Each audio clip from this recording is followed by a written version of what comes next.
دنیا سے دل نہ لگاؤ ایک اہم ٹاپک ہے، اہم مضمون ہے جو اپنے اندر ایک چیلنج رکھتا ہے کہ آدمی دنیا میں رہتے ہوئے دنیا سے دل کیسے نہ لگائے۔ یہ تو مشکل بات ہے کیونکہ انسان کی بہت ساری ضرورتیں اسی دنیا سے وابستہ ہے۔ انسان کو زندہ رہنے کے لیے کھانے پینے کی ضرورت ہے، انسان کے پردہ کرنے کے لیے کپڑے کی ضرورت ہے، رہنے کے لیے چھت کی ضرورت ہے، بہت ساری ضرورتیں انسان کی اسی دنیا سے وابستہ ہے۔ تو یہ کہ دنیا میں رہتے ہوئے کیسے دنیا سے محبت نہ کرے، دنیا سے دل نہ لگائے، اپنے اندر بہت ہی چیلنج رکھتا ہے۔ ویڈیو ذرا لمبی ہوگی مگر بہت ہی اہم ٹاپک ہے، اس میں بہت سارے مواد آپ کو ملیں گے، بہت سارے ایسے مضمون ملیں گے کہ آپ نے اس سے پہلے شاید نہ سنی ہوں۔ تو انشاءاللہ آپ پوری ویڈیو دیکھیں۔ میں مانتا ہوں اور جانتا ہوں کہ آپ کے پاس وقت نہیں ہے، آپ ایک بزی انسان ہے، مگر دین کی محبت کی خاطر آپ اینڈ تک ویڈیو ضرور دیکھیں۔ میں جانتا ہوں کہ آپ کے پاس وقت نہیں ہے مگر پھر بھی ہمارے پاس وقت نکل جاتا ہے ادھر ادھر کی ویڈیو دیکھنے کے لیے اور فوش فلمیں دیکھنے کے لیے، ڈرامہ بازی وغیرہ بہت ساری ویڈیو ایسے ہم دیکھ لیتے ہیں، وقت ضائع کر دیتے ہیں۔ مگر دین کی محبت کی خاطر علمی اضافے کے لیے ہم بہت سارے ایسی باتیں چھوڑ کر چلے جاتے ہیں۔ تو آپ کو کیونکہ ہر مسلمان مرد و عورت پر اتنا علم دین حاصل کرنا فرض ہے، حلال اور حرام کی تمیز ہو سکے۔ اللہ کے نبی کی ایک حدیث ہے، حب الدنیا رأس کل خطیئۃ، کہ دنیا کی محبت ہر برائی کی جڑ اور بنیاد ہے۔ جب انسان کے دل و دماغ پر دنیا کی محبت رچ بس جاتی ہے تو پھر آخرت سے غافل، اپنے رب سے غافل، نماز پڑھنا اس کے لیے مشکل، ہر عبادت کا کام اس کے لیے مشکل۔ اسی لیے اللہ کے نبی نے فرمایا دنیا کی محبت ہر برائی کی جڑ اور بنیاد ہے۔ تو دنیا میں رہتے ہوئے ہم دنیا سے دل نہ لگے، وہ کیسے؟ آگے سماعت فرمائیں۔ جتنے جرائم اور گناہ ہیں اگر انسان ان کی حقیقت میں غور کرے گا تو اس کو یہی نظر آئے گا کہ ان سب میں دنیا کی محبت کار فرما ہے۔ چور کیوں چوری کر رہا ہے؟ اس لیے کہ دنیا کی محبت ہے۔ اگر کوئی شخص بدکاری کر رہا ہے تو کیوں کر رہا ہے؟ اس لیے کہ دنیا کی لذتوں کی محبت دل میں جمی ہوئی ہے۔ آدمی زناکاری کیوں کر رہا ہے؟ اس لیے کہ دنیا کی لذتوں کی محبت دل میں جمی ہوئی ہے۔ شرابی اس لیے شراب نوشی کر رہا ہے کہ وہ دنیاوی لذتوں کے پیچھے پڑا ہوا ہے۔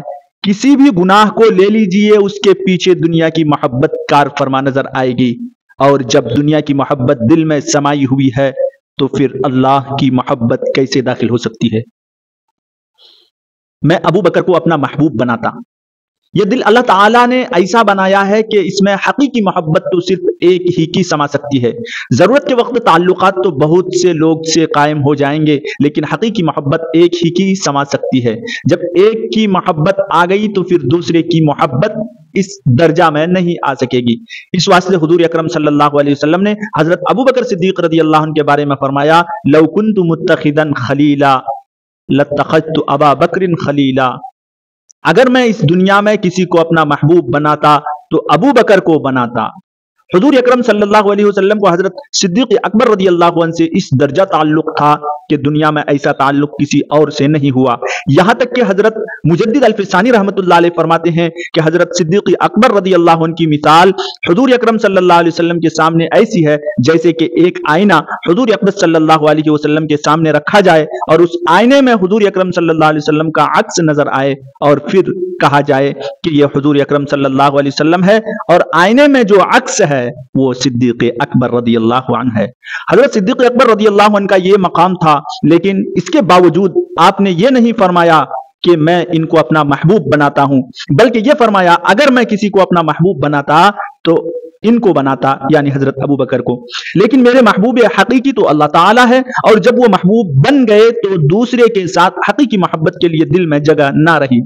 البتہ تعلقات دوسروں سے ہو سکتے ہیں اور وہ ہوتے بھی ہیں، مثلا بیوی سے تعلق، بچوں سے تعلق، ماں سے تعلق، باپ سے تعلق، بھائی سے تعلق، بہن سے تعلق، مگر یہ تعلقات اس محبت کے تابع ہوتے ہیں جو اللہ تعالیٰ کی حقیقی محبت دل میں ہوتی ہے۔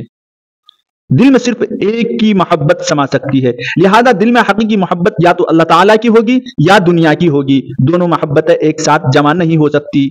اسی وجہ سے مولانا رومی رحمت اللہ علیہ فرماتے ہیں، ہم خدا خواہی و ہم دنیائے دوں، این خیال است و محال است و جنون، یعنی دنیا کی محبت بھی دل میں سمائی ہوئی ہو اور اللہ تعالیٰ کی محبت بھی سمائی ہوئی ہو، یہ دونوں باتیں نہیں ہو سکتی، اسی لیے کہ یہ صرف خیال ہے اور محال ہے اور جنون ہے۔ اس واسطے اگر دل میں دنیا کی محبت سما گئی تو پھر اللہ تعالیٰ کی محبت نہیں آئے گی۔ جب اللہ تعالیٰ کی محبت نہیں ہوگی تو پھر دین کے جتنے کام ہیں وہ سب محبت کے بغیر بے روح ہیں، بے حقیقت ہیں، ان کے ادا کرنے میں پریشانی، دشواری اور مشقت ہوگی، اور صحیح معنی میں وہ دین کے کام انجام نہیں پا سکیں گے، بلکہ قدم قدم پر آدمی ٹھوکریں کھائے گا۔ اس لیے کہا گیا انسان دل میں دنیا کی محبت کو جگہ نہ دے، اسی کا نام زہد ہے، اور زہد کو حاصل کرنا ضروری ہے۔ زہد کے معنی دنیا سے بے رغبتی ہو۔ دنیا میں ہوں، دنیا کا طلبگار نہیں ہوں۔ لیکن یہ بات بھی اچھی طرح سمجھ لیجئے، یہ بڑا نازک مسئلہ ہے کہ دنیا کے بغیر گزارا بھی نہیں ہے، دنیا کے اندر بھی رہنا ہے۔ جب بھوک لگتی ہے تو کھانے کی ضرورت پیش آتی ہے، اور جب پیاس لگتی ہے تو پانی کی ضرورت پیش آتی ہے۔ سر چھپانے اور رہنے کے لیے گھر کی بھی ضرورت ہے، کسب معاش کی ضرورت ہے۔ لیکن اب سوال یہ ہے کہ جب یہ سب کام بھی انسان کے ساتھ لگے ہوئے ہیں تو پھر یہ کیسے ہو سکتا ہے کہ انسان دنیا کے اندر بھی رہے اور دنیا کی ضروریات بھی پوری کرے، لیکن اس کے ساتھ ساتھ دل میں دنیا نہ آئے، دل میں دنیا سے بے رغبتی پائی جائے؟ ان دونوں کا ایک ساتھ جمع ہونا مشکل نظر آتا ہے۔ یہی وہ کام ہے جس کو حضرات انبیاء علیہ السلام اور ان کے وارثین آ کر سکھاتے ہیں کہ کس طرح تم دنیا میں رہو اور دنیا کی محبت کو دل میں جگہ نہ دو۔ ایک حقیقی مسلمان دنیا کے اندر بھی رہے گا، دنیا والوں سے تعلق بھی قائم کرے گا، حقوق بھی ادا کرے گا، لیکن اس کے ساتھ ساتھ اس کی محبت سے بھی پرہیز کرے گا۔ یہ کیفیت کیسے پیدا ہوتی ہے کہ آدمی دنیا میں رہے، دنیا سے گزرے، دنیا کو برتے، لیکن دنیا کی محبت دل میں نہ آئے؟